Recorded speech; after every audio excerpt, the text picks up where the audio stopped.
The next topic that we're going to discuss is about the differentiation rules for algebraic functions. So this is basically the same with the topics that we had earlier.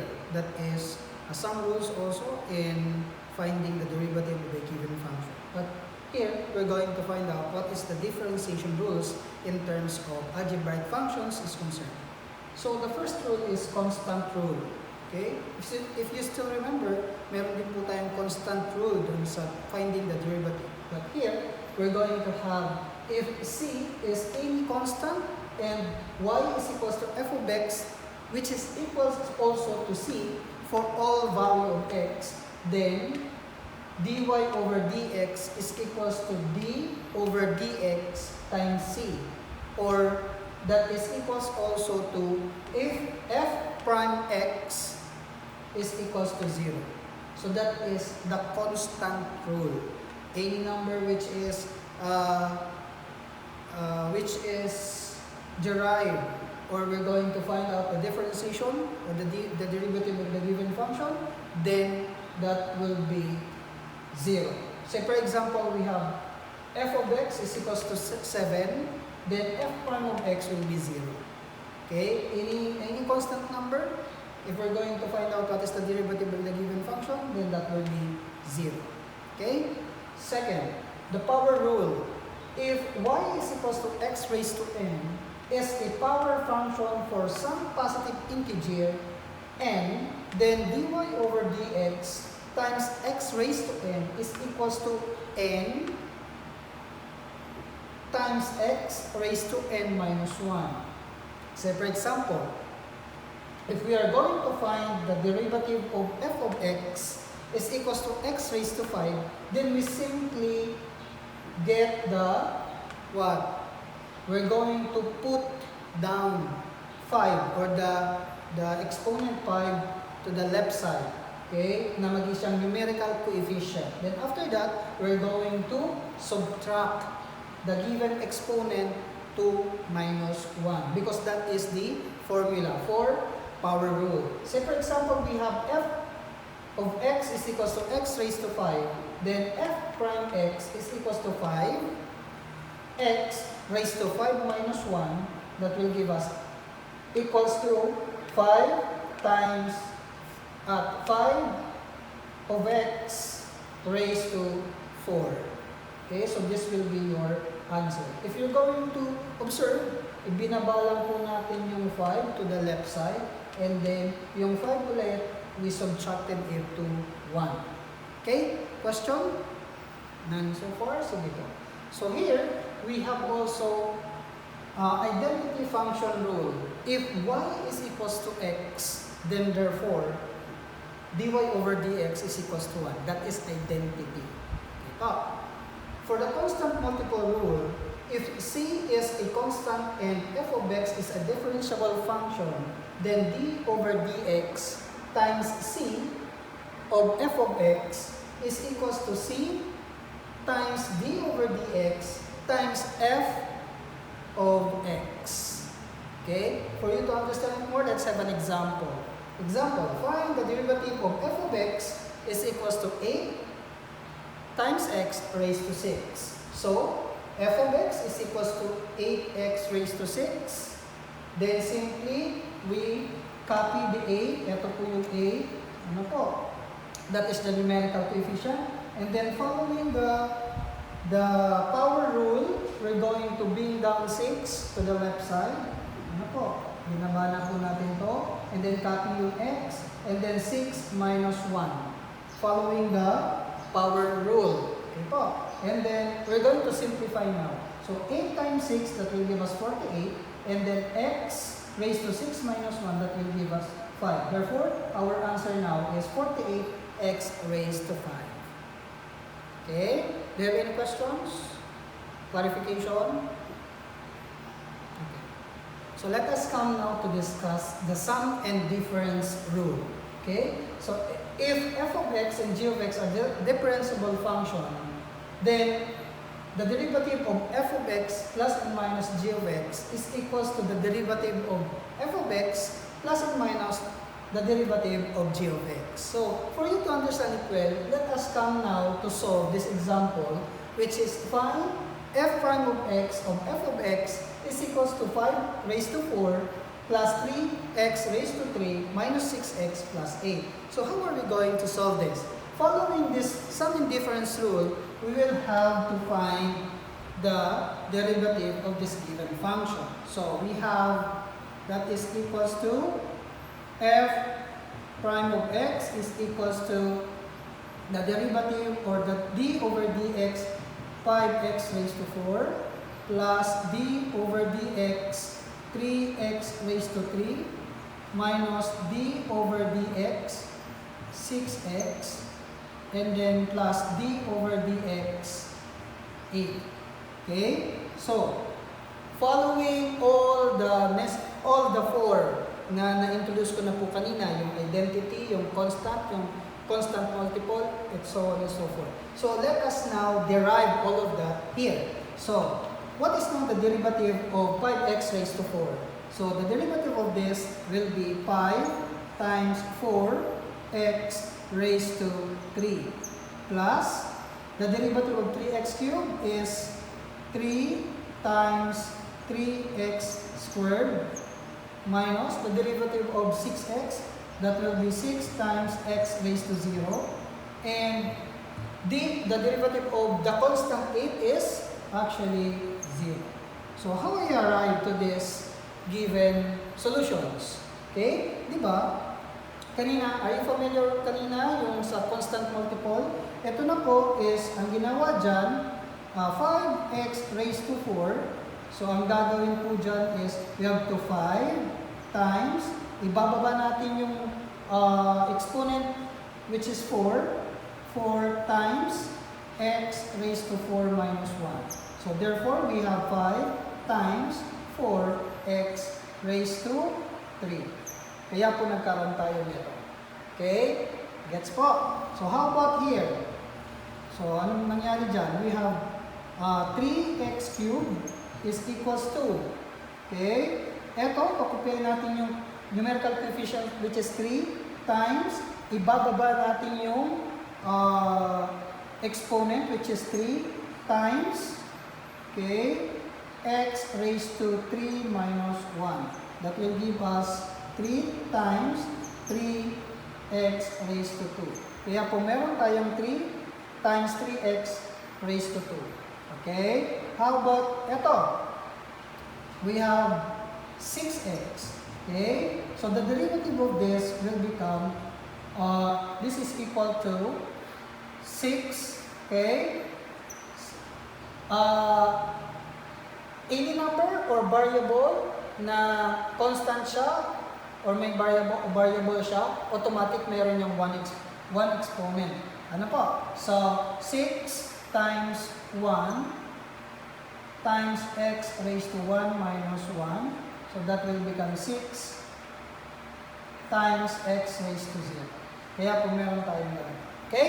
So, that's the on how to find the derivative of the given function. So, going back here, let us now compute and simplify. So, we have 20x cubed plus 9x squared minus any number or variable that is raised to 0 that is equals to 1. So, negative 6 times 1, negative 6 times 1, that will give us negative 6. Okay? So, therefore, this will be your f prime of x. Do you have any question? Clarification? Okay, if not, let us now go to product rule.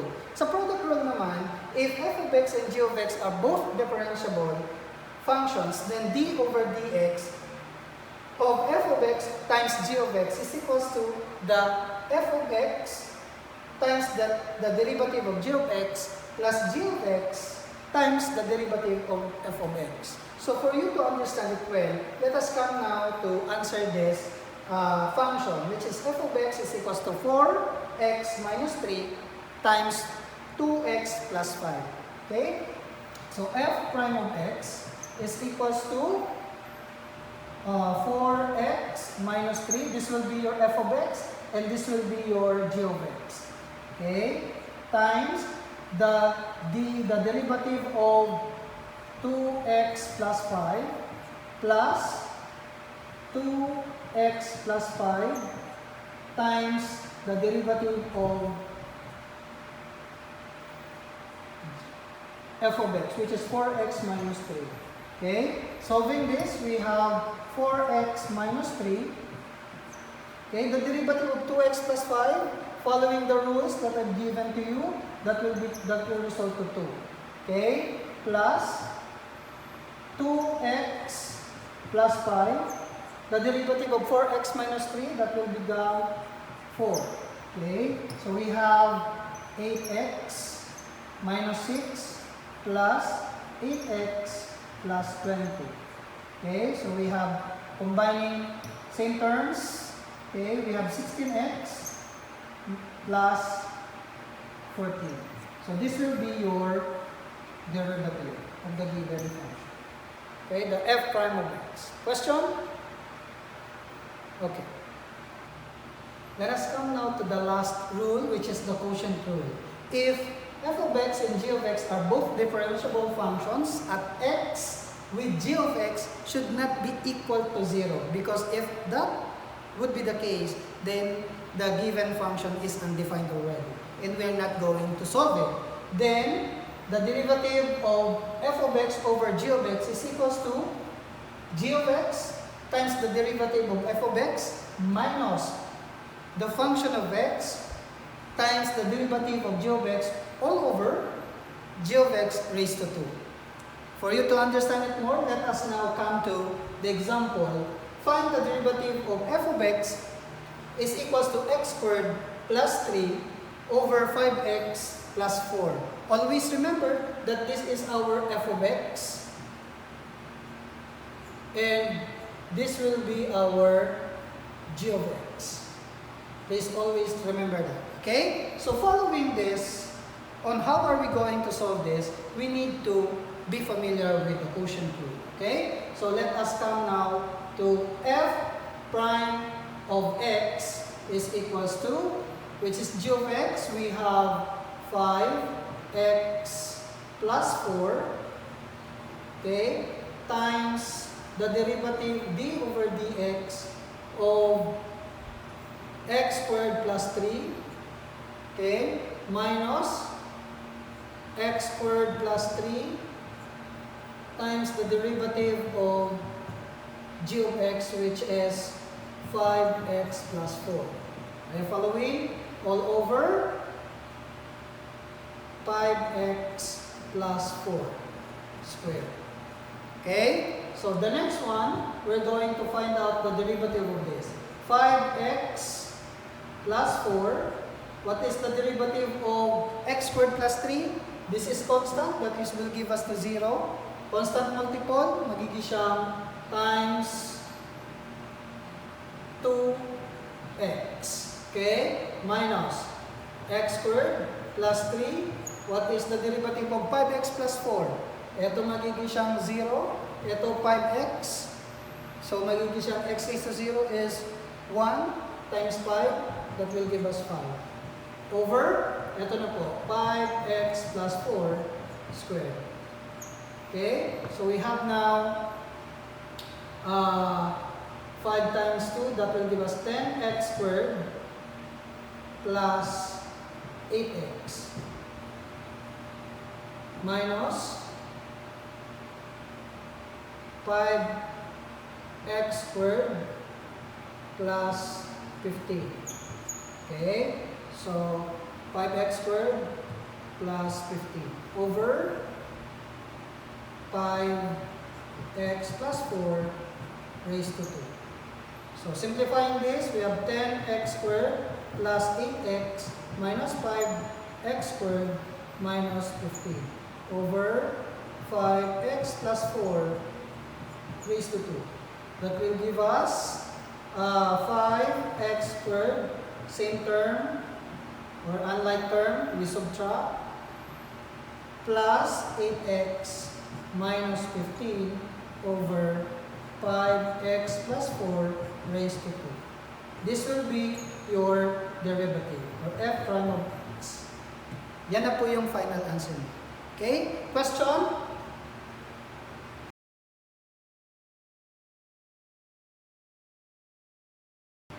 Let us come now to our last topic, which is tangent line and normal line.